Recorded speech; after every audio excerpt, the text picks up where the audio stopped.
Welcome to the Amazing Car News channel.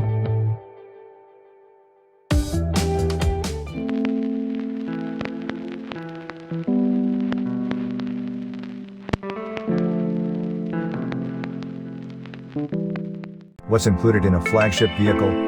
A torchbearer for the brand must not only provide more than the models above it, but also do so better than the ones that preceded it in the hierarchy. Theoretically, at least, the 2023 XM plug-in hybrid is BMW's first M-exclusive product since the M1 supercar in the 1970s, making it a curious and controversial choice for the M Performance Group to select a large, opulent SUV as its new lead act.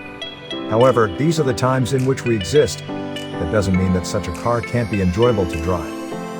The opposite is true. If you want to get your hands on a high-performance SUV now, go no further than the Aston Martin DBX, the Lamborghini Urus, or even Porsche Cayenne. There is a reason why several M officials confessed before they let us test drive an XM prototype in Austria that massive, heavy, utility-oriented cars don't make sense to focus solely on speed. Setting a new Nürburgring lap record is not as important as achieving a decent ride and handling balance. After everything that it has to offer, the new BMW XM, which will go on sale in early 2015, looks and feels more like a spacious grand touring car than anything else from BMW's current lineup, which can feel edgy and aloof even when they're at their most powerful and capable. The Urus and the more regal Bentley Bentayga were acknowledged by BMW M engineers as initial influences for their flagship's road manners, which are both sporty and not overly hardcore.